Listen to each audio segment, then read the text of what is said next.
I'm good. How are you? Former council. Hey, I went down your street on the way here. Former? Okay. Hello, Mr. Frost. We're on. All right. I don't wait a second. Oh, okay.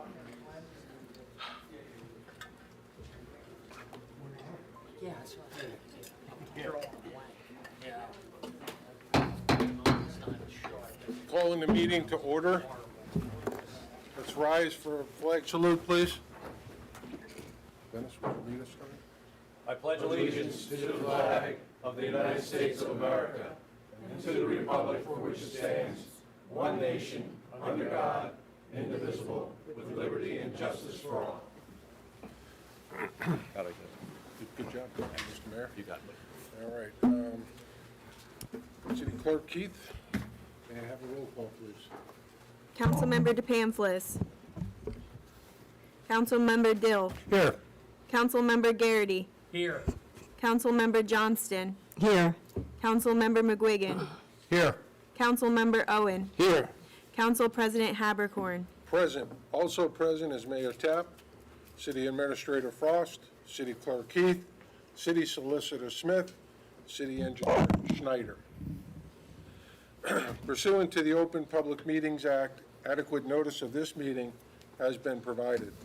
The agenda for this meeting is posted in City Hall and on the city's website, summerspointgov.org.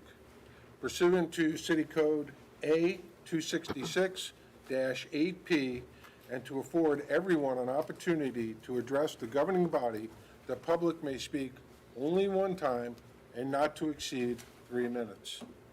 Tonight, we have a presentation we're going to open up the meeting with. Keith Davis Esquire and Mr. John Worthington in regard to 90 Broadway. Mr. Davis? Thank you, Council President. Good evening, Mayor, members of Council. Keith Davis, Niemann, Davis, and Goldstein on behalf of Exler Building Solutions, LLC. John Wolfington is here on behalf of the company. You may recall this is the property that's located at 90 Broadway. We were here before Council last year.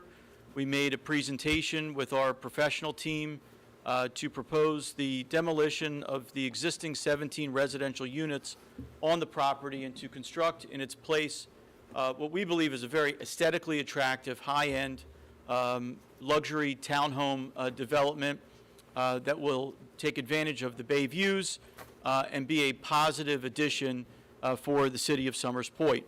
Since that time, we have had multiple discussions with the city's staff about the form of the proposal, and we're here tonight to present a similar concept with some changes. Originally, we asked Council to consider including a 5-year tax abatement as part of the redevelopment plan. We have rescinded that request and are now proposing that all the units be taxed typically as they would in terms of ad valorem taxation. Secondly, as you recall, the site we are asking to have included is Point Avenue, or the former right-of-way known as Point Avenue. I'm sure this brings up some bad memories because this was a deed that Council executed many years ago. There was a reversion provision. Council was paid some $334,000, I believe, for that strip of land. Ultimately, the development did not proceed, and as a result, that strip reverted back to the city, so the city now owns that piece of real estate. As part of the redevelopment plan process, we are requesting that the city convey that strip of land so it can be included as part of the overall development tract. Originally, we did not propose any consideration, but our client is willing to provide consideration of $100,000 for that strip of land, which will be additional revenue going to the city of Summers Point. Finally, we're altering the unit count to 25 units, and by doing so, that generates an affordable housing obligation of 5 low and moderate income units, which the city can use as part of its outstanding obligations to satisfy its affordable housing obligations. We are proposing that the redevelopment provide that those units must either be satisfied on the development site or off-site at a mutually agreeable location between the city and the redeveloper, so that we have some flexibility in terms of how that obligation is satisfied. We certainly acknowledge it and recognize it's something that should be incorporated into a redevelopment plan. So to update council and members of the public as to the nature of the proposal, I wanted to bring our architect, Steve Fenwick, first as our witness, then Mr. Barnhart, our planner and engineer, who is working with our office on the redevelopment plan and will be handling the CAFRA application, and then lastly, the applicant, Mr. Wolfington. So if I could bring Steve up for a few questions. Certainly. We don't have this.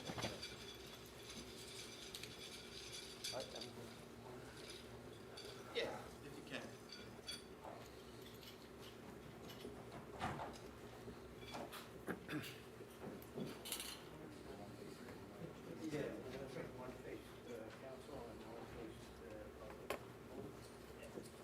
And while Steve's setting up, we are passing out reduced size sets for the governing body to review while we're presenting the board materials. But they mirror what we are now handing out.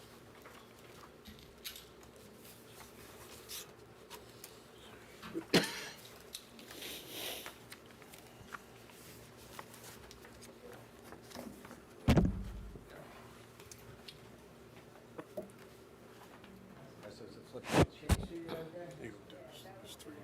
Yeah, that was advised by the city council member. We aim to please. Come on out here, please, so we can have some money. I'm not sure where to stand. Okay. There we go.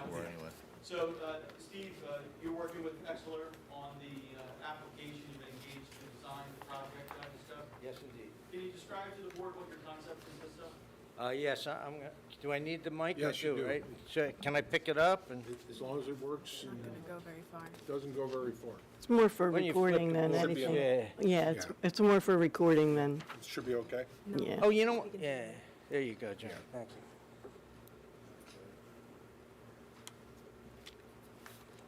Did you? I did. So, what I'm going to refer to, Keith Davis passed you and those 11 by 17 copies. Right. It's the same information. Okay. So what? Identical. Why don't you describe first the layout and what the unit count consists of? Okay, so there are 25 townhouse units. So there's really 23 townhouse units and two single units on the bay. And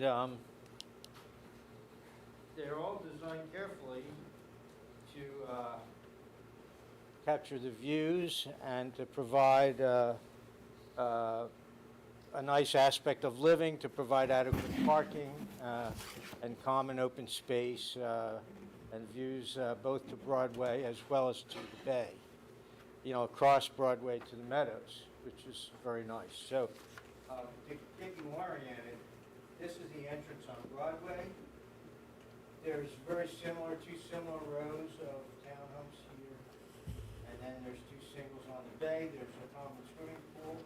There is some guest parking, and there's parking for every unit on the way. And they're designed as 4-bedroom units. The ground level meets all the flood regulations, so it's parking, storage, and access to your unit. It's limited to that, in fact. So amenities we're offering in terms of swimming pool and Yeah, we're off. improvements? Yeah, well, maybe I'll let John talk about the dock and marina, but we're offering a swimming pool and some common area. Gazebo, place to sit, barbecue, have a burger. So to jointly, from these 25 units, share the view. In terms of the design, can you review the elevations? I have an early schematic drawing. It's a contemporary look. The ground level again, all flood design, wet garage and entry. The primary deck is for the great room.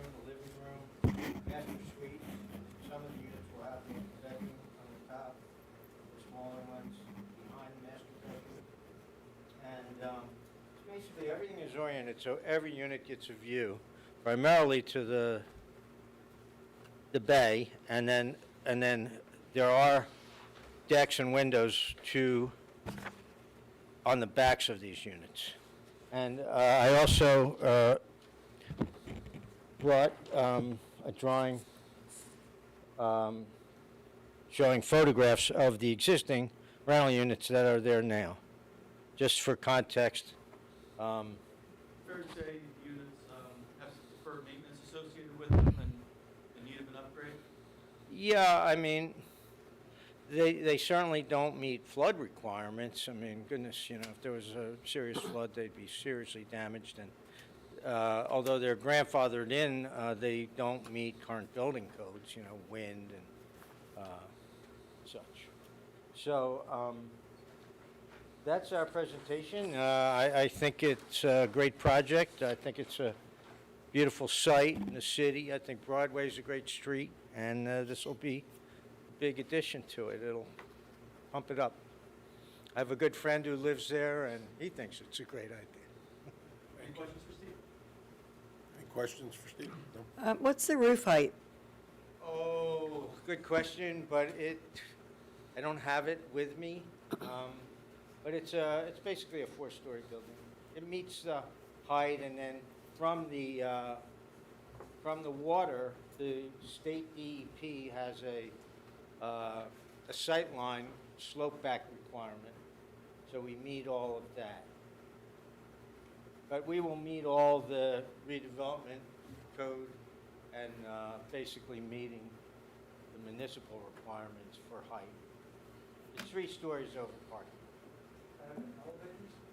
Yes. Yes, indeed, because your primary living, dining, kitchen is up. We did specify in the last redevelopment plan draft we submitted what the height is. I don't recall off the top of my head, but that's something we can talk to the governing body about, Okay. assuming we're able to move it. All right, I'd like to bring Mr. Barnhart up.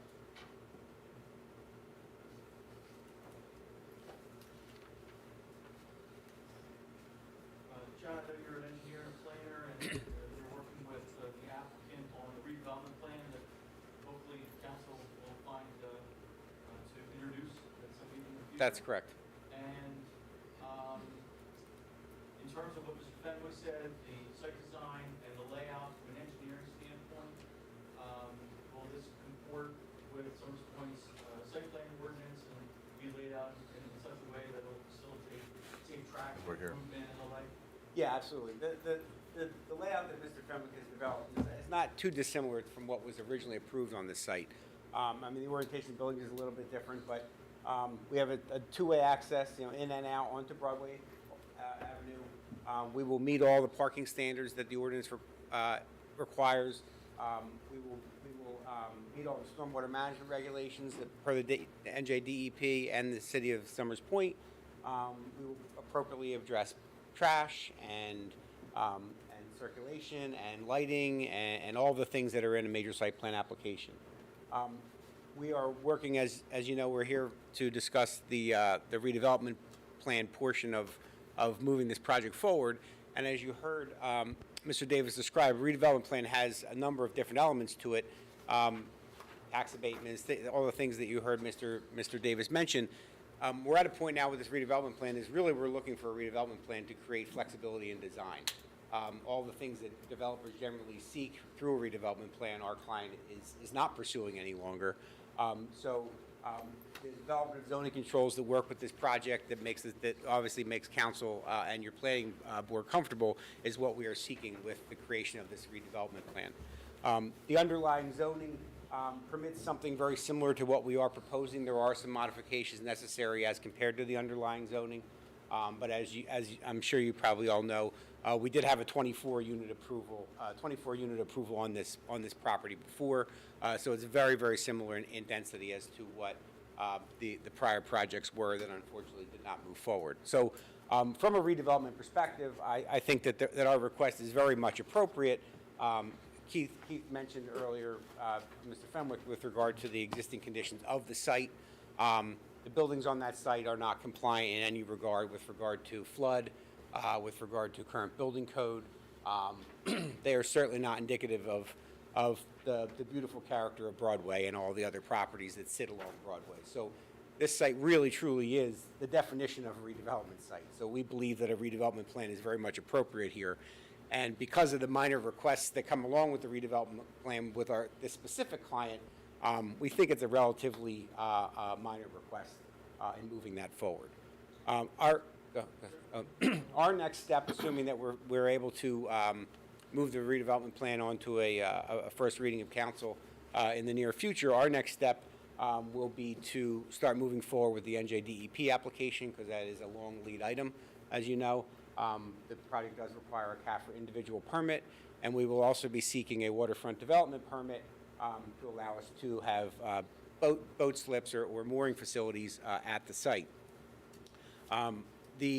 That application will take us probably 6 to 7 months, maybe a little bit longer if we hit any specific pitfalls along the way. A couple of the elements of that application that I just want to briefly discuss is with regard to the docks that Mr. Fenwick mentioned. We are going to seek a boat slip for each of the units, so it'll be 1 slip per unit. We don't know if we'll be successful in getting that count because of the marina regulations that are in the NJDEP rules. But that is what we are going to seek. They would go with the units. They are not intended to be for rent. They would be deeded with each of the units and not be run as a public marina by any fashion. And then the second item I just did want to mention is with regard to, there's a public access component that has to be complied with when you make a DEP application.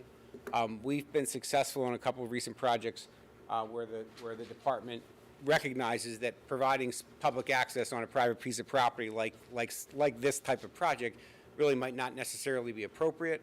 So what they're starting to be a little bit more amenable to is they have a formula in which we develop basically a cost that if we were to develop public access on this site, what would it cost to do that to meet the regulations? And then we can work in partnership, our client can work in partnership with the city to develop an off-site project, and those funds can be allocated toward that project. The trick to that in many locations that we've worked on is that it needs to be on the same waterway in close proximity to the project. So many times that's not easy to do because you're surrounded by other private developments. In this specific case, we have the benefit of the park immediately adjacent to us. So when we get into that process, what we'd like to do is talk, is talk to the city about what maybe some needs or wants are in that park area. Once we define what the requirement is of this project, and we can help develop that project and move that forward as a condition of our CAFR permit. So that is just one other element that I just did want to mention. So our request is to have a redevelopment plan introduced by council and acted upon. Even if that occurs, it still requires an application of the planning board for site plan review to deal with all those issues that you described, right? That is correct. That's all I have for Mr. Marner. Any questions for him? Just you don't see any issues with the layout of this entrance and exit, do you? From a traffic perspective? Yes, sir. No, I do not. I think it's the most appropriate way to do it. It's a separate ingress and egress. The way that the units are designed, site triangles will be maintained. It is, we believe, the safest and best solution for access to the site. And each unit has its own garage. That's correct. According to the rendering. And I'm sorry if you said this already, but how many bedrooms in each one of these units? 4 bedrooms per unit. Thank you. I have a question. What does Building 3 and Building 4 represent? Single-family homes. Units. I'm sorry? Those are 2 end units. They are detached from the townhomes, but they will be maintained through the condominium form of ownership. Okay. Even though there's no common party wall, they're separate units, more premium units within the complex because Okay. they're closest to the water. Going back to the boat slips for a moment. Yes. You talked about them not being for rent and to be tied into each unit. Is that something that, if this were to move forward, that we could get in some sort of deed restriction, or? And you'd be amenable to that? Because that and through the condominium documents, that would Right, but I would rather see it in a deed restriction, because the condo documents could just be changed by a vote of the condo board. Yeah, and we can specify that that has to happen in the redevelopment plan, so it becomes an ordinance enforcement issue. Thank you. Any other questions from the governing body? Thank you. Mr. Wolfington? Let me first ask you, why this site, why the city of Summers Point? It's a great site. So I've been coming to Summers Point, New Jersey Shore, my entire life. Seen this site before many times. The opportunity came up when I met John Foltz, the current owner, who said, John, I'd like to sell the site. And he had some false starts, and I said, well, I think it's a beautiful site. I love this site, and I'd like to work with you to try to put something together to purchase the site and redevelop the site. So I worked out a deal with John, and here we are today. We signed an agreement with John, say, just about a year ago. And then we started the development process and started working with everyone in Summers Point. But I love Summers Point. I like the New Jersey Shore. I've been coming to the shore my entire life. You know, I want to own a house here. So I think it's a great site. I really love it. And you know, we think it's going to just be a great project to do. So, and it's, you know, that's how we feel. And I know you've been investing a lot to date in the site, and our request is to hopefully have an ordinance introduced at the next available meeting so that you know what the zoning is and hire and retain further these professionals to submit that application to the planning board. That's correct. So we're hoping to try to move forward.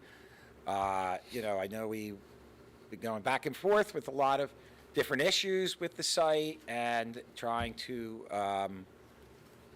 do certain things. I know the fair housing piece of it was a big issue. And, you know, hopefully, you know, we've addressed that in a good fashion for council. And, yes, we'd like to move forward. We've been working on it a long time. Appreciate working with council. And, yes, we'd like to introduce it at the next available meeting.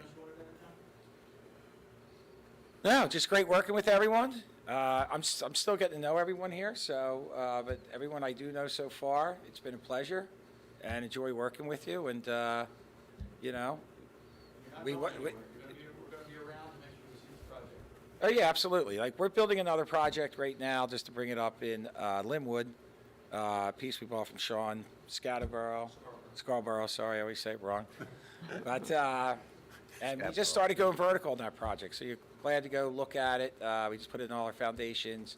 Now they're finally going up. It's kind of been a bad winter. It slowed us down a little bit with the weather, but that project's actually moving forward right now.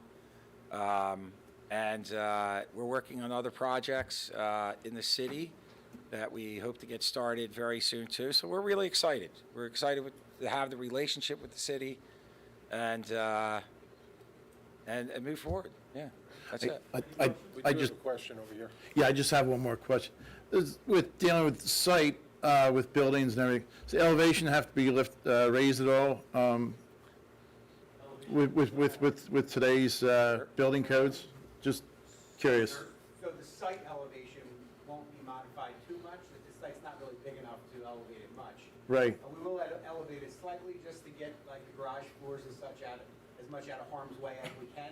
Sure. But the buildings will have to fully comply. The finished floors will be up above the standard. Right, and with the runoff going towards the basins, the catch basins, I can see that in the plan. Yep. Right. And then the Okay. prior project connected to an outfall with that, which actually went across the street, will probably go in the same, with the same plan of attack as far as outfall and stormwater. Okay, great.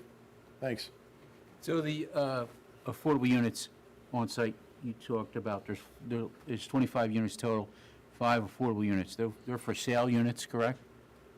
If they're Uh, on site, if the answer is yes, if we're able to work out something for off-site, I think we have some flexibility. I think we have flexibility on it, correct. Okay, but just theoretically, if they're on site, they would be for sale units. Hard to Now, rent out 5 when you have market rate. right, so when they are sold, they become full members of the condo association, just like anybody else? Kids use the pool.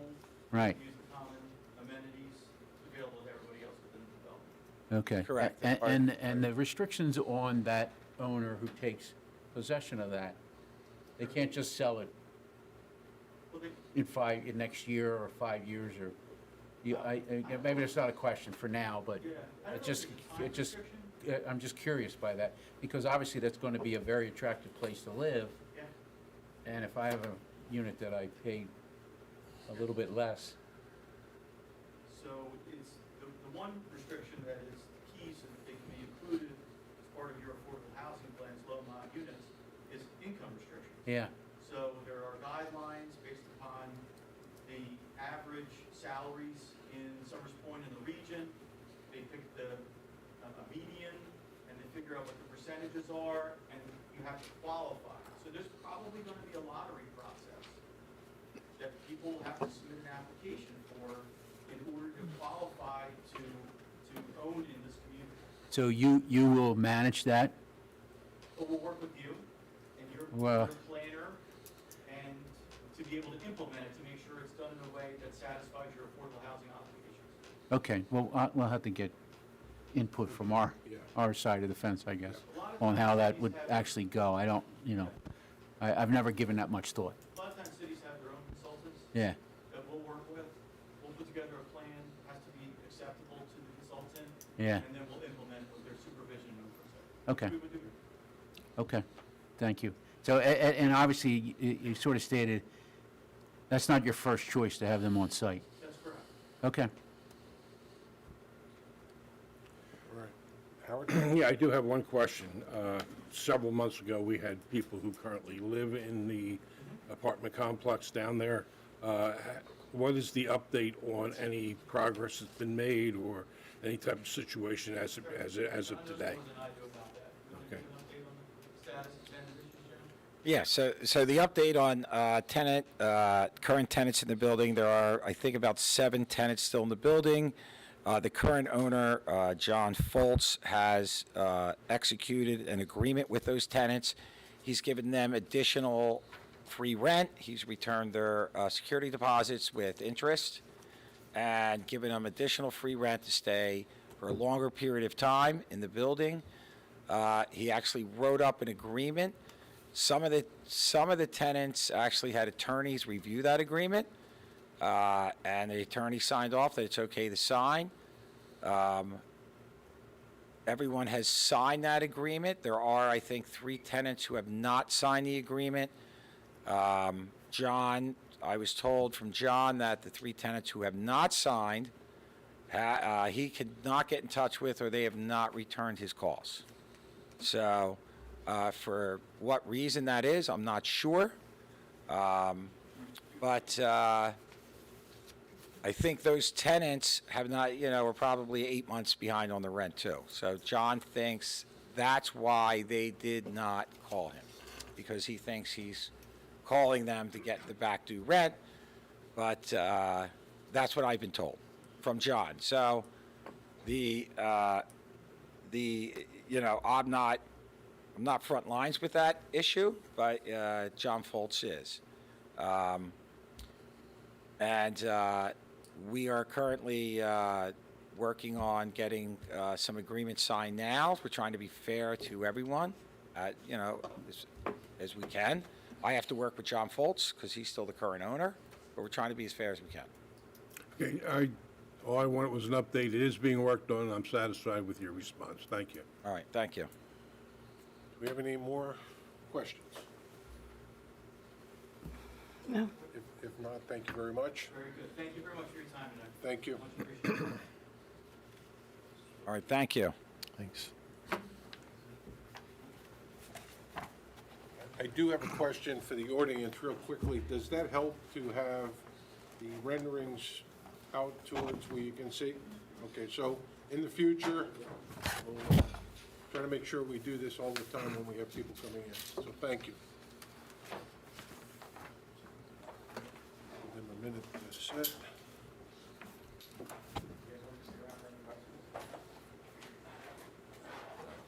Good, thank you.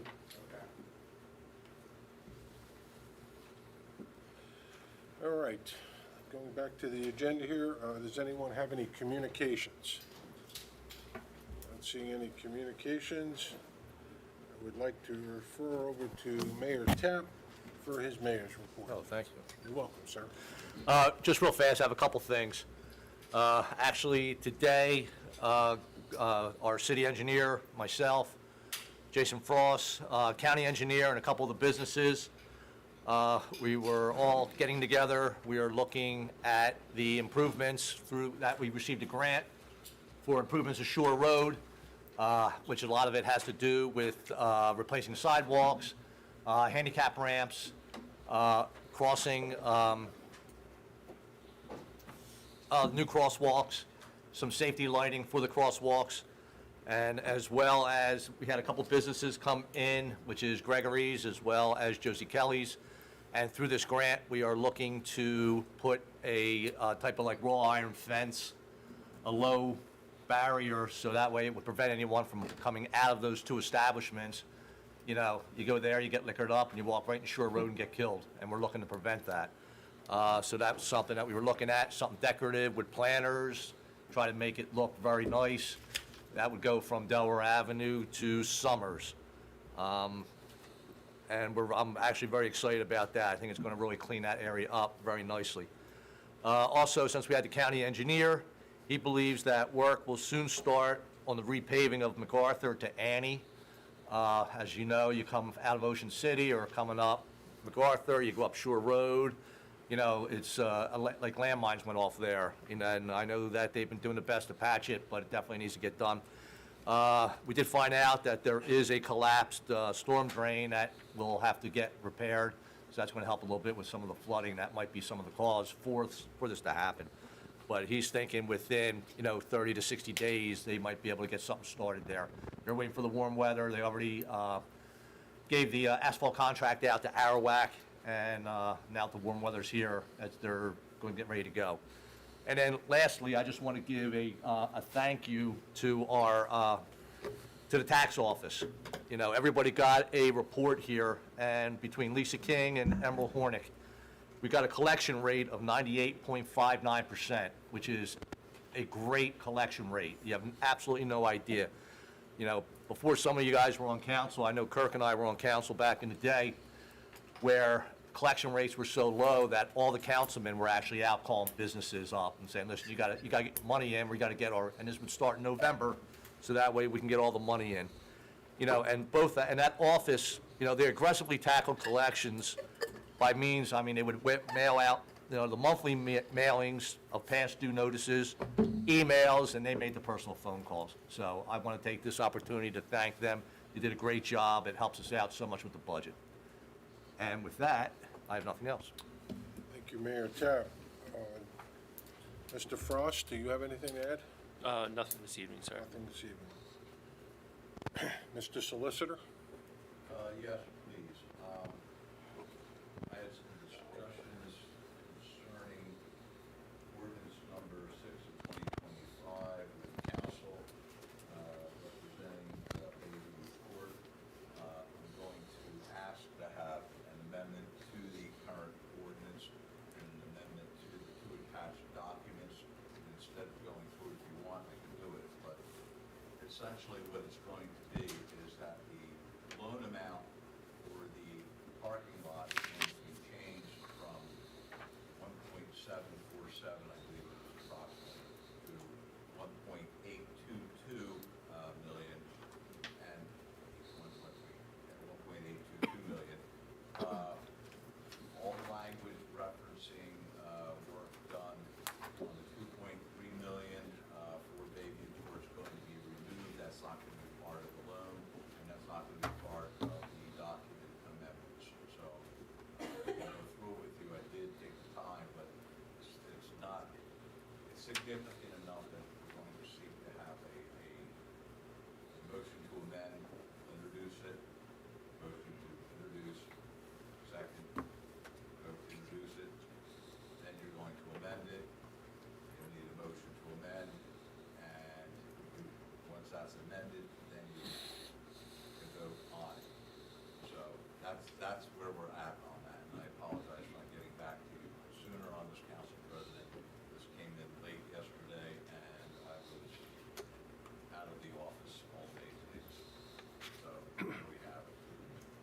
So when we get to ordinance number 6, it is the second reading. Yes. We go through the whole process of the second reading, and then we do what you just outlined. Yes. So I am going to ask you for assistance to make sure we follow every step in accordance with what you suggested. And I always defer to that clerk. Okay, thank you. Are we, I'm confused, are we amending and reintroducing it, or amending? Sorry, can you say that? Are we amending it and reintroducing it, or Speak up so that everyone can hear you. just you and me here? Are we amending it to reintroduce it, or? Well, we're going to amend it. Once you amend it, it's significant enough that it has to be Okay, republished. thank you. Okay? All right.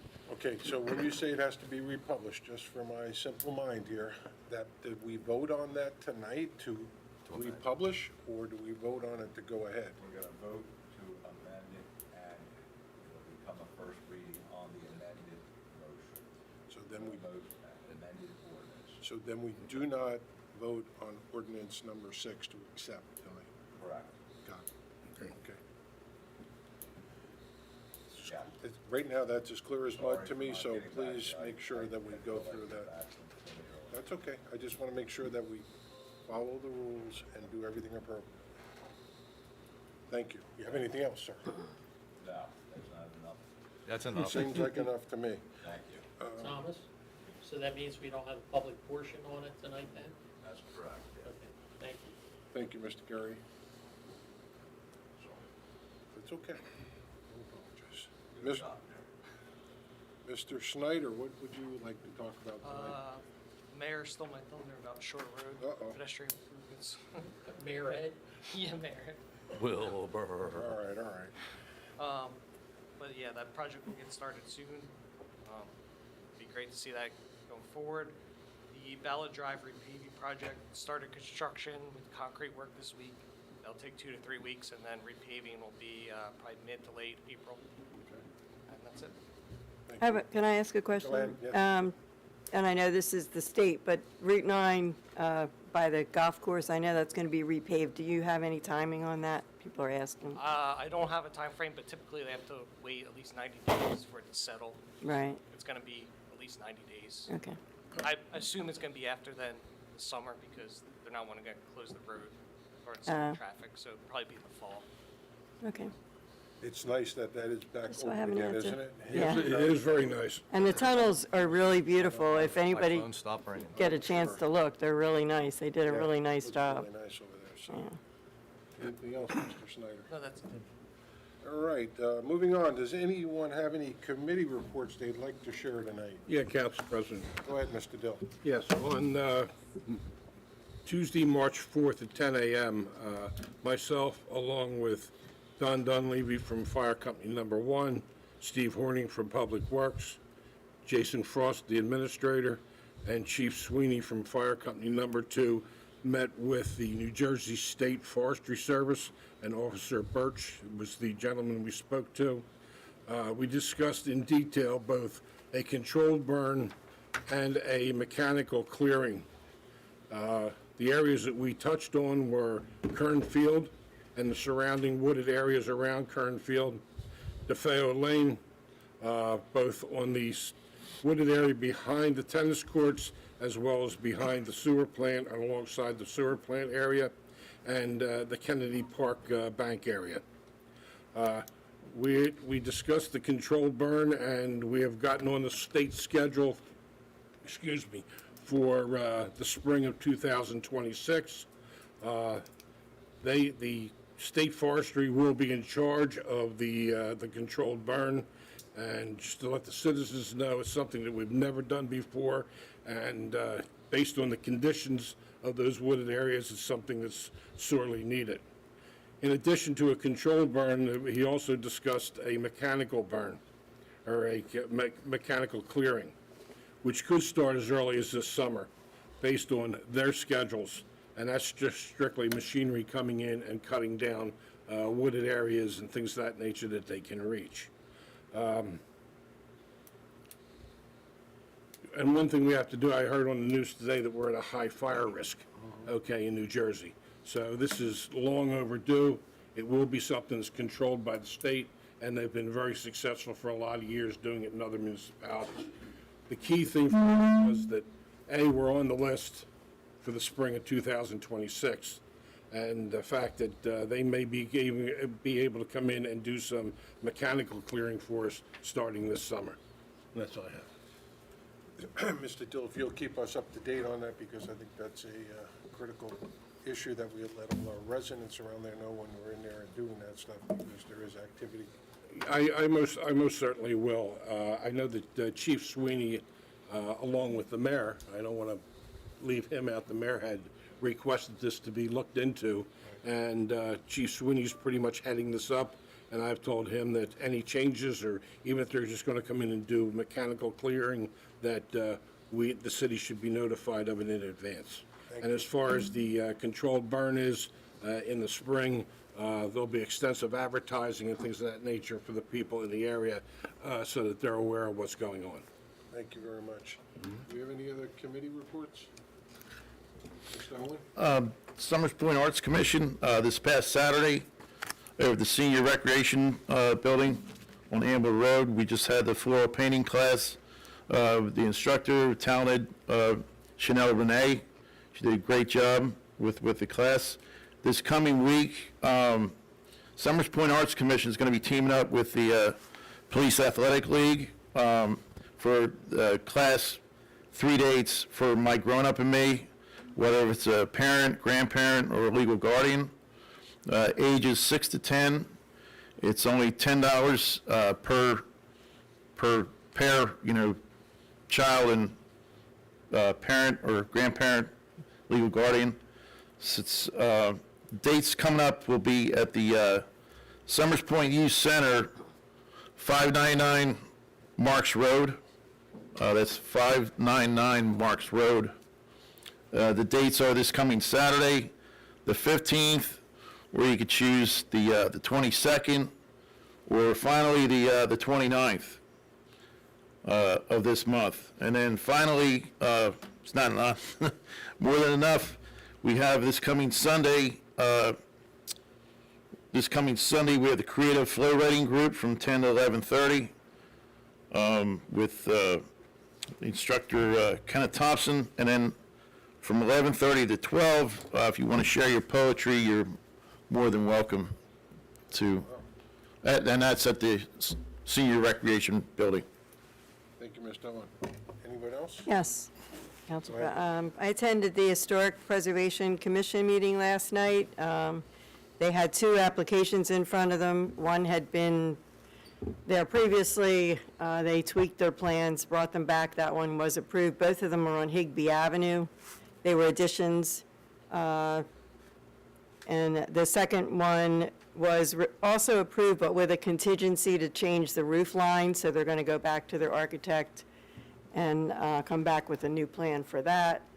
But they were they're just additions that they're adding on, and the commission is very, they're really paying attention, so they're looking at everything. So I also just wanted to talk about, I attended a Zoom meeting as a representative of League of Municipalities yesterday for the update on the DEP and JPAC new regulations that they want to do. And I just want, nothing's really changed there. I know we've been talking about it since they started the conversation, but I just wanted to continue the conversation and make sure that we stay on top of that and pay attention, because it will have a big effect on our waterfront. Thank you. So, thank you. Anything else?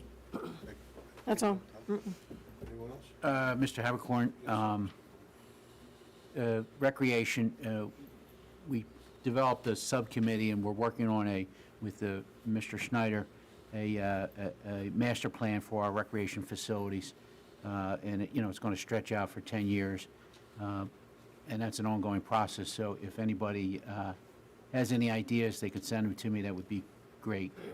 And as far as our affordable housing and development subcommittee, just like the presentation we had tonight, we'll have another presentation. We have scheduled another presentation for our next meeting, with regards to a proposal for the property at 939 Bay. And the other thing, we're continuing our efforts to address Round 4, and we should have some more updates in the coming months on that. Thank you. Thank you, Mr. McGuigan. Anybody else have any committee reports they'd like to share? Okay, well, again, I hope the audience finds these committee reports informative. It's something we're striving to do on a regular basis. So thank you for everybody for sharing. Moving on to the approval of the minutes, looking at the regular meeting minutes of February 27th, 2025, and the executive session meeting minutes of February 27th, 2025. As far as approval for content, I need a motion. I'll make that motion. I need a second. Second. Second. Any comments? All in favor? Aye. Any opposed? Not hearing any opposed. The above-mentioned minutes for that date are approved. Okay, now we're going to get into ordinances. We do have ordinance number 5, which is a second reading. Ordinance number 5 of 2025, calendar year 2025 ordinance to exceed the municipal budget appropriation limits and to establish a cap bank. Okay, I'm going to need a motion and a second to open up for public. So moved. Thank you. Second. Thank you. All in favor? Aye. Any opposed? Not hearing any opposed. We are now open for public comment on ordinance number 5 only. Make a motion to close the public portion on ordinance 5. May I have a second? Second. All in favor? Aye. Any opposed? Not hearing any opposed. May I have a motion and a second for adoption of ordinance number 5? I'll make that motion. I'll second it. Any comments? Not hearing any comments. All in favor? Aye. Aye. Any opposed? Not hearing any opposed. Ordinance number 5 is adopted. Okay, now we're going into ordinance number 6, which is uncharted area here. So, Mr. Smith, you could help me through this, please. Need a motion to introduce it in a second. Okay, may we have a motion to introduce? No? I'll make a motion Wait a to minute. You don't think so? No. It's already been It's introduced. introduced introduced. once. Well, Yes. you need a motion. You need a motion to amend it. No, first you have to You got to put it on the table. put it on the table. It's already on the table. No, it's not. It's been introduced. It's been introduced. Why Okay, don't we just do a motion? I'll make a motion for ordinance number 6. Talk at a time. hold on. Now, it's been introduced unamended, correct? So now, do we need to? You want to introduce it for a second reading? That's what you want to do. Make a motion. I'll make a motion to introduce ordinance number 6 for a second reading. I'll second it. Any comments? Gotta take a vote. I'll make a motion to amend ordinance number 6, as the solicitor specified. And I'll second that motion.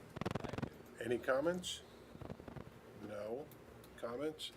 All in favor of the, Amending it in the fashion that I have specifically outlined, changing the monetary amount, amending moving the language concerning the monetary amount for reconstruction, renovations, those fees, that gets removed, and we then amend the second amendment to long-term exemption document that was attached. We amend the fifth amendment to redevelopment agreement document that was attached. Same fashion. Do we publish the whole ordinance again, or do we just the amendments? Publish the whole thing. whole thing? I guess with all the changes that are being made, it would probably be best to do the whole thing anyway. And then it would be on for a second reading on April 13th on the 27th. Right. Okay. So we have the motion out there. We have a second. Now I need all in favor? Aye. Aye. Any opposed? Not hearing any opposed. The ordinance is for the first reading, correct? Correct. We introduced that as an All right, so that's it for ordinances, correct? You good? Everybody good? Yep. All right, no more questions on that. All right, shoot. No, Well, All right. it's the first time we've ever introduced an ordinance twice, but we'll talk about that later. So we did break ground, okay, there we go, all right. So we're gonna move on now. He asked. We are gonna move on to, So you motioned to amend it, right? Now Yes, you we have to did. make another motion to pass it on the first reading now? Yeah. So you have to do that next. so before we close the ordinance, we Yeah. have to make a motion. To accept I'll it. make a motion to introduce the amended ordinance number 6. Do I have a second? Second. Any comments? All in favor? Aye. Any opposed?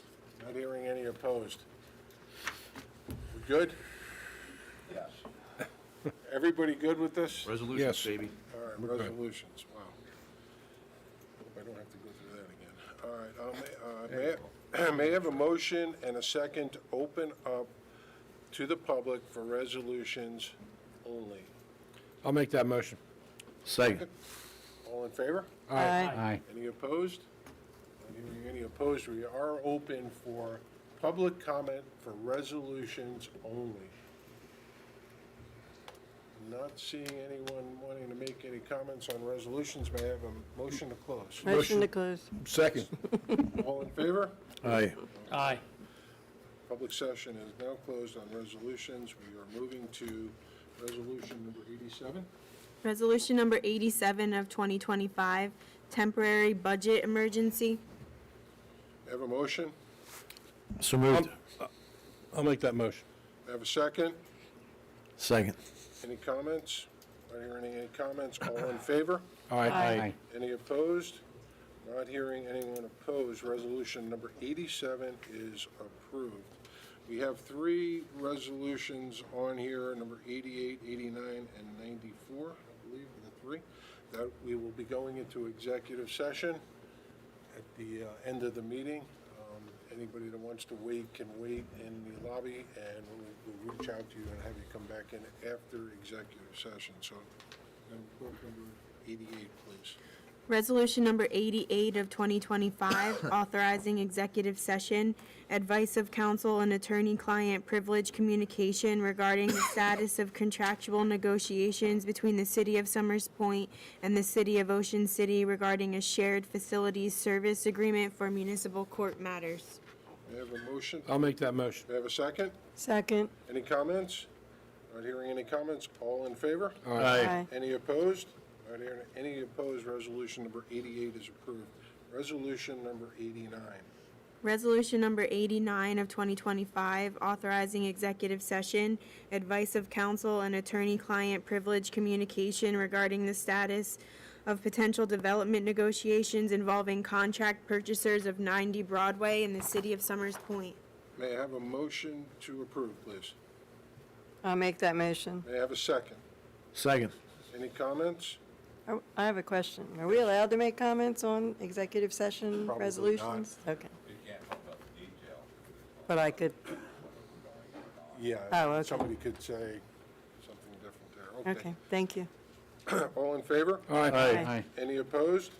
Not hearing any opposed. Resolution number 89 is approved. Madam Clerk, number 94.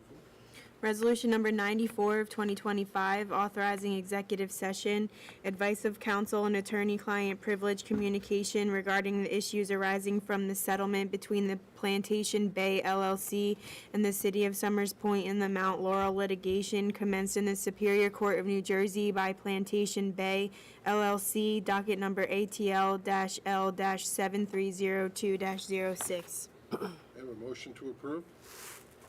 I'll make that motion. May I have a second? Second. Any comments as far as going into executive session on this one? Not hearing any comments. All in favor? Aye. Any opposed? Not hearing any opposed. Resolution 94 is approved. Moving on to the consent agenda. May I have a motion to approve the consent agenda? So moved. Second. Okay, any comments? Not hearing any comments. All in favor? Aye. Aye. Any opposed? Not hearing any opposed. The consent agenda is approved.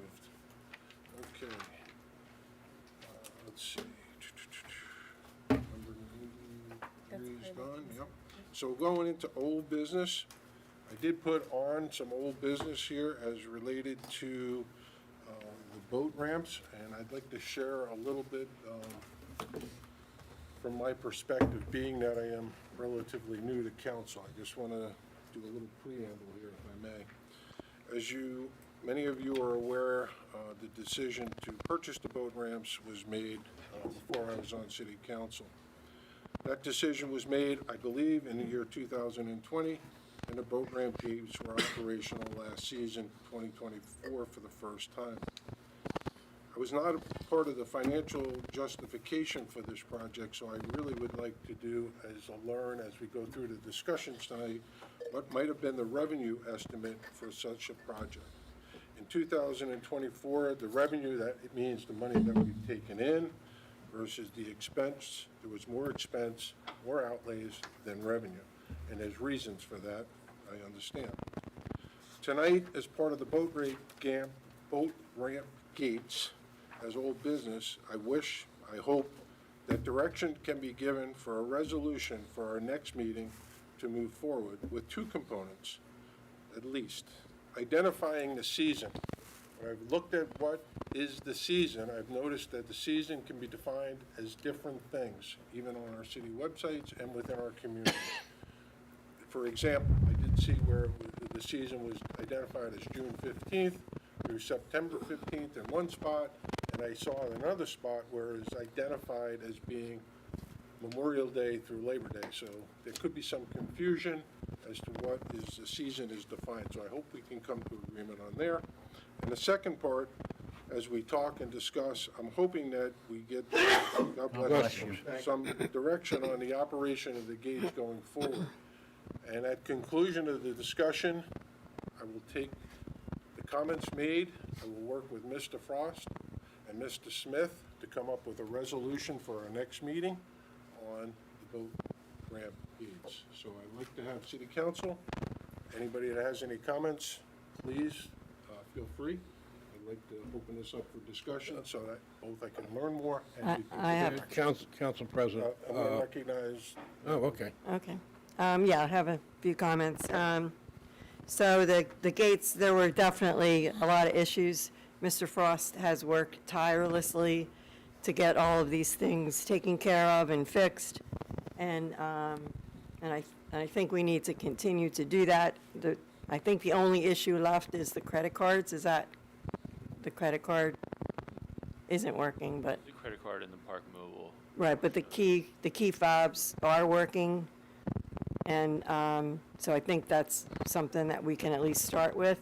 And then I don't know what the agreement is as far as, is there something we could do with the manufacturer or with the IT company, or is there a different IT company that can try? And I just think we should look at all of our options to try and get those corrections made as soon as we can. Sure. So, yeah. So currently they're out of warranty, right? So we can still. When you say they are out of warranty. I'm sorry. The gate, the actual pedestals. Okay. The gate pedestals are out of warranty. So we still have, like, even last summer we had them repaired. So Precision Technology Solutions will come down from the Philadelphia area and make those repairs when we need them to. So when those repairs are made, just for clarification, it's out of warranty, so that is an out-of-pocket expense? That is correct. Okay, just want to make sure. And yeah, I just want to also make the point that we still owe money on them. We did bond them, so we do have to figure out a way to make some income for that reason as well. So when we used the gates, when we purchased the gates, all that, I'm guessing based on the information I have, it was around $152,000 between equipment, material, and labor to put them in. Do we know what the useful life of those gates would be? Is it 10 years, 15 years, 30 years? I mean, the spec is 10 years. 10 years. So that helps. Are you asking what the useful life is in the bond ordinance? Well, Yeah.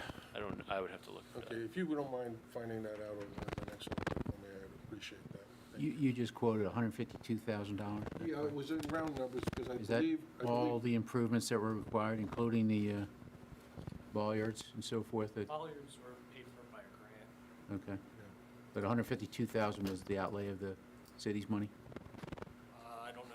Between Okay. what I was provided between capital and then operational things that needed to occur, the estimate would be somewhere between 152 and 155 is what the number was. So I quoted the lower number. Yeah. And also, at the time, I'm not sure that I remember the exact number, but I believe the income was estimated to be conservatively $65,000 a year. Okay. This last year, we collected $17,851, Right, 'cause and I they weren't- realized why. They weren't working, Yep, yeah. I They understand. weren't fully operational. Right. And so that's, but anyway, thank you. Is that it? Okay. Yes. Yeah, Mr. Dill? Council President, just for clarification, you had, if I heard you correctly, about purchasing the boat ramps.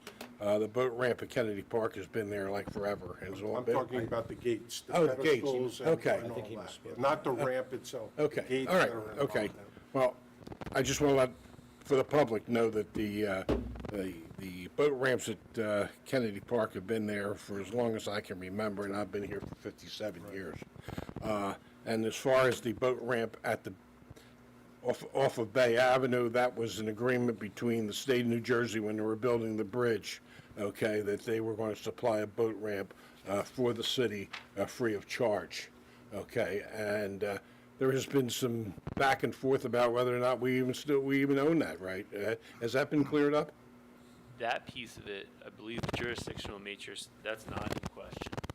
It's not in That question. area, that is ours. That is ours. Okay, I just wanted clarification for the public. Well, and let me clarify, there are other questions on that jurisdictional matrix, but Okay. the boat ramp gate is ours. But we have full responsibility for maintenance and for supervision of it. Correct. Okay. Thank you. Thank you. Mr. Garrity, any comments from you? I don't like the boat ramp gates, so I would tear them out and stop the bleeding now. All right. It's a lot of bleeding. Mr. Owen, any comment from you, sir? I like to see it work, you know, with the key fobs and especially on weekends, and possibly have permits for trailers, as, you know, just food for thought. When you mention permits for trailers, would that be a applied decal that would go on a trailer? Is that what you're referring to? Right. As opposed to governing it with the boat ramp, or the gates, you're saying? Well, it could be a combination. So you're gonna charge extra for the trailer and the boat? Is that what you're saying? Well, if the gates aren't working, I mean, then we just could go with permits for the weekend pass. So, You're saying not to put words in your mouth, but you want to get rid of the gates and go to a No, keep Permit. the gates, but have like a combination of some sort. okay, I'm not following it, but okay. Mr. McGuigan, you? What is the, refresh my memory, a season pass was $150? think it I was- believe so, yeah. Yes. Or if they bought it before the season, it was $75, It's half, right? 50%. Yeah. And the projection that was quoted of $65,000 a year, what is that based on?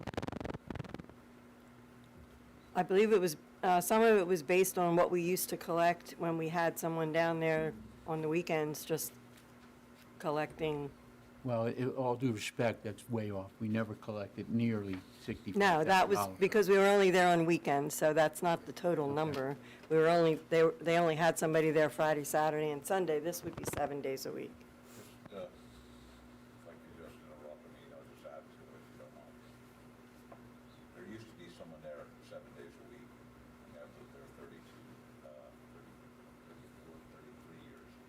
So it's, I don't know how far back we're going to look at this, but it switched at one point, and that dealt with, and Mayor Kaplan will recall that, dealt with placing someone down there based on tides. Yep. Okay. I'm not certain. I don't care for the boat ramps either, or excuse me, the gates. I think that, you know, we're throwing good money after bad money. You know, on the bill list tonight, there's do you have it off the top of your head there, Mr. Frost? The Comcast bill is $400 Yeah, it's roughly $300. a month, and we have to pay that for 12 months, correct? So, and the things being out of warranty and the service that's required to handle these key fobs that we've experienced, this just isn't worth it. I do like the idea of, you know, and we had stickers back in the day, going back to that. And I'm not necessarily saying we should have an attendant down there, but everyone that parks down there should have a sticker if they have a boat ramp, and, you know, we can occasionally check it, and if you out there without a sticker, you're gonna get a ticket. And we can generate income that way. But the amount of effort that we put in these boat ramps and that we would have to do this season just isn't gonna be. Okay, so I think I've heard from everybody that's here on city council, so I will take those comments, process that. I also would like, though, the second question I had was, what is the season? Should the season be, one second, we'll get the public in, you can talk then, okay? When we get, should it be year-round? Should, you know, somebody buy a permit and it starts on January 1st and ends on December 31st, and we're fully operating during that period of time, and it's very clear to a resident or somebody that's not a resident that is using that site that it is on an annual basis? Can I get any feeling for that? Is that something that would be amenable to all of council? Council President, I agree with your philosophy on that it should be a year-round. Okay. Because I there agree. are people who I agree. fish in the wintertime and things of that nature, Recreate. so recreate there. So, yeah, I would think that regardless of what we end up charging, or the charges have already been established, that it should be a year-round permit. Okay. Folks, over on this side, any idea, comments on the season being a full calendar year? I always thought back in the day, and it's been 20 years since I had a boat, I thought my boat permit sticker just had the year on it. Okay, You know, that it was from whenever you picked it up till the end of the year. okay. Yeah. There is, you know, I don't have a boat, I don't use the ramp or the gate. I was just reading, doing some research and seeing different things being out there as far as, what's going on, but it's. Just annual. Annual, Mr. McGuigan, you go okay with that? Yeah, that's fine. Wow, we got annual, at least we got that in agreement, so I appreciate everybody's input. Council President, Yes. one other thing. I know that for years we used to have a attendant down there, and it was just an attendant on weekends or high tide, it bounced back and forth. Right. If these gates become operational, totally operational, are we still going to have the need for attendants down there or not? No, you know, that was the whole idea. No. That's what I was, I just wanted to get it out. The- Okay. The only issue we would have in my mind is if it was operational when something happened. For a you know, repair or having something. somebody to go down and either, you know, somebody's fob didn't work or something like that, having somebody be able to go down and make that happen. Right. Or if there was an incident where there was damage and it, you know, and it couldn't go up and down, we'd have to have somebody address that. Sure. But Okay, that would be a. but we don't have I would assume we don't have the expertise on staff to do that, right? Well, that's part of the problem. These things, we basically pay the company 24/7 monitoring during the season, right? And what's that cost? And if you don't have it, we can Well, discuss like, it. we have a proposal for this season I believe that was for right. 14,700, Okay. right? It's 24/7 monitoring. The idea is, if someone's down there at 1 in the morning, the gates aren't working, you can call, and they can open them. That was 14,000, how much? 14,700. Yeah, and that's less than what we had last year. Correct. As, you know, Jason has gone back and tried to negotiate down the rate. Okay. All right. So as far as the city is concerned, we would not have any need for attendance at the boat ramps for any purpose whatsoever, we have that covered, If they're working correctly, yeah. if they're working Yeah, correctly. that's the big question. And if they're not working correctly, then we have another issue. Correct. Okay. Any other comments from the governing body? If not, Mr. Smith, Mr. Frost, and myself are going to sit down and work on a resolution prior to the next meeting, if that's amenable with everybody. Any other old business that anybody wants to bring up? Okay, not hearing any other old businesses. Anybody have any new business?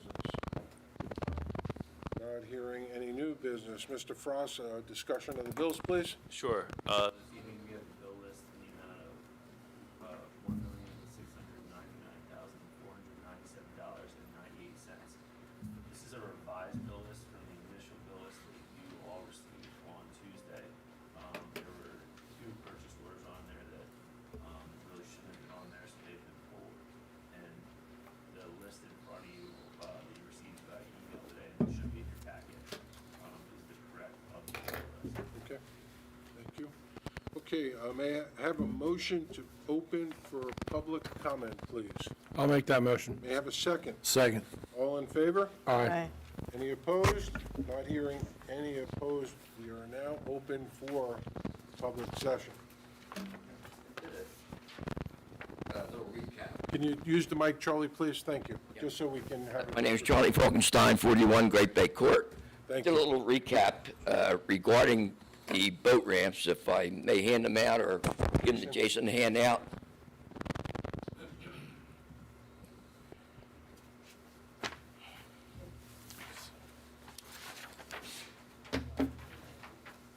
And what I did, I used the $10 number, all right, $10, based on 10 boats or jet skis a day, right? And what I did, you were asking about the season, all right? The striper season opened the 1st of this month, Okay, all right? And it basically ran last year, all right, until the end of October, right? So I based my numbers on 8 months, using 10 boats or jet skis a day on average. And by the way, our $10 fee is below what Ocean City and what Sea Isle City charges also. So just using the $10 a day, all right, you're looking at an income, all right, of $24,000 a year. All right, using the $12 that Ocean City uses, if you're looking at $28,800. If you went up to $15, all right, if you're looking at $36,000 for that 8 months. And I can tell you the 10 usage of 10 boats or jet skis a day on average is a very, very, very low average. Right? You can go down there during the week, okay, especially when the striper season heats up and flounder season is going to be coming, okay, and there's much more than 10 vehicles down there with trailers, all right? They're lined up on Bay Avenue, both sides of Bay Avenue. They're parked at the Trockey bar there that's always closed. So you have a couple opportunities here, and I'm using the $36,000, right? $65,000 was an estimated when they put this together, and I think that's a low number. And I hate like hell to see this go the same way that the parking went, right? I got a couple suggestions for you. Somebody brought up residents versus non-resident. Okay, in Florida, all right, they do it with the credit card, right, daily, and you put your zip code in, right? It has to correspond with your billing zip code, right? So you could do $10 for residents, $15 for non-residents. Okay, I had another thought, all right, being you started advertising, I believe, for the marina, okay, you put an RFP out for that, all right? Why don't you tie the boat ramps, okay, to that and make them responsible for it, okay? And share a portion of that profit, okay, with the city, right? That's another way you could go. Or I'll give you one other one.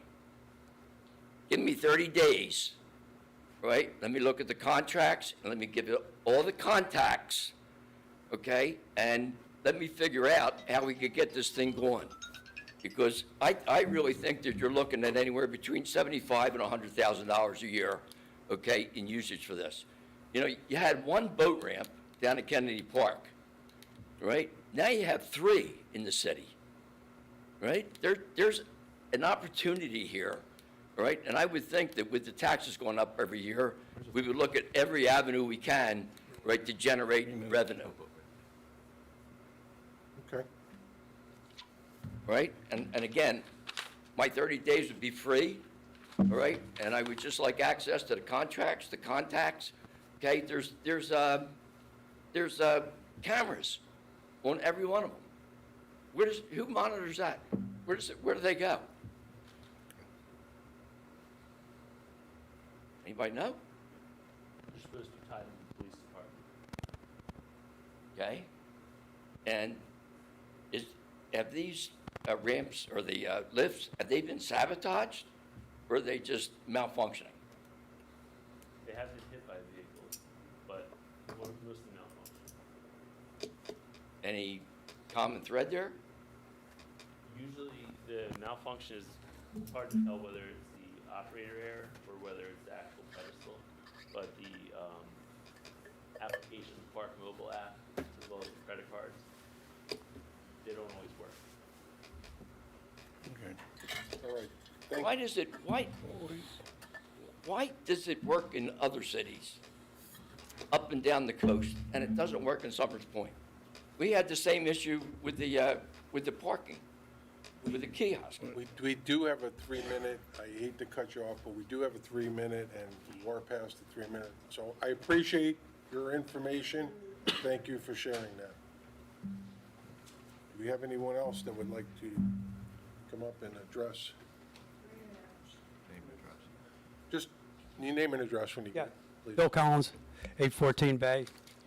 Yeah, I just want to pick up with what some of the council members were saying from a positive point of view. I think that's great. But I think everybody's got to lean back and say, where have you been for the last 3 years? And all of a sudden now we're talking about a situation that's gotten a little bit out of hand, and we're hearing some talk about maybe letting it go. But I think there's a great opportunity there. It's a great ramp. You got a great parking lot that goes with it. You got it for no charge from the state. You got 2 municipal ramps there that are wonderful.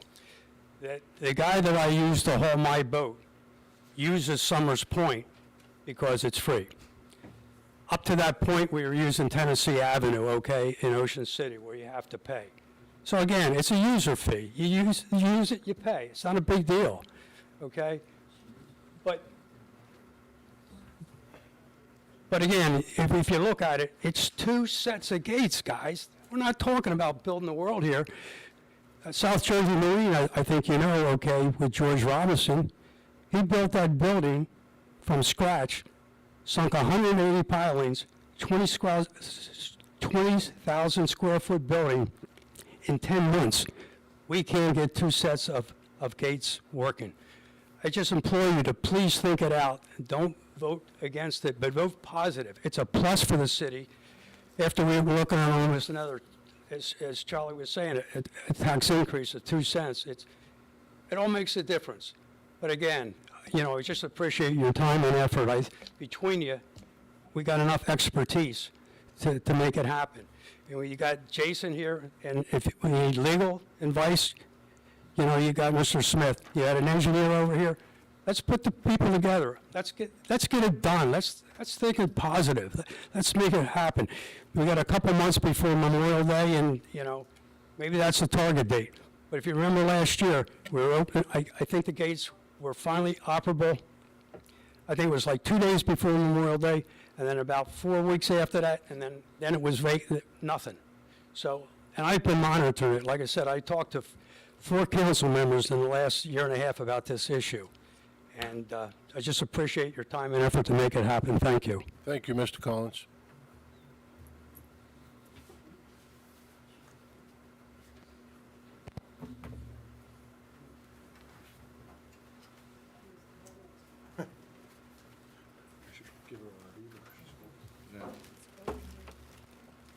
Patricia Pearson, 587 Marks Road. The boat ramps. I used to have a boat ramp, and I used to charge people $10 to go in. And quite a few people came lots and lots of times. And a lot of people that you might not realize, but from Runnymede and Deptford and all, they bring their boats down for the day, and then they go back. They do it. Smitty's has been collecting $10 on boat ramps for 30 years. I used to collect $10 on boat ramps. I see the point of the gates? Whatever. Yep. That they don't work. I mean, because you know why? I go to the casinos, and sometimes I put my card in, and that damn thing doesn't work either. And there's nothing more aggravating than that. So I know what that is. But there's got to be a way you can get some money in this town. And if you can't do the boat ramps, then send the court to Mays Landing. But let's do something. People are feeling upset. You're upping the taxes. You're not getting any revenue in, and it's hurting. And it's hurting. And I think and I don't know if I'm looking at you and all of you, and I'm thinking, which one do I see out in the bay, and which one of you guys pulls your boat down and uses the ramp? And I honestly can't think that I ever saw any one of you do it. And the bottom line is maybe you don't know how impassioned people feel about it. Because these fishermen, they want to, it's like going to the football game or something. They want to do it. They want to do it. So you got to do a little better. You got to put your heads together, get a little smarter, and do something for the people once in a while. Okay? Thank you. Thank you. Not seeing anybody else want to make a public comment. Can I get a motion to close? Motion to close public portion. Have a second. Second. All in favor? Aye. Any opposed? Not hearing any opposed. Let's have a motion for the payment of the bills. May I have a motion? I'll make that motion. I have a second. Second. All in favor? Aye. Any opposed? Not hearing any opposed. Mr. Frost, you may pay the bills. Any comments from the governing body? Mr. Havercorn, I got one. Yes, sir, Mr. You Gary. took a poll of everybody here on their opinions for the boat gates. Yes, sir. Mr. DePampolis isn't here. Did you have any contact with him? And I did. What was it? Don't want to share at this point because he's not here. I'd like him to talk about it. Okay. He's here next time, so. All right. I don't want to put any words in anybody's mouth. We'll ask him when he's here. Okay. If that's okay. No, it's not, but I'll take it. Thank you. will I know not- better than to ask you a question next time. That's How's very that? good. Thank you. You're welcome. Any other comments for, up here for the governing body? I do have one. I thank the members of the city council for sharing their thoughts. I thank the public for sharing their thoughts. Mr. Collins, you had mentioned putting our heads together. As I had mentioned, I'm going to work with Mr. Frost and Mr. Smith here to try to come up with what's a suitable go-forward plan. So at the next meeting, we will have a resolution to be voted on. Any other comments from anybody? No? All right, so with that, we're going to go into executive session. Like I said, anybody that wants to wait out in the lobby, you may do so. Thank you very much.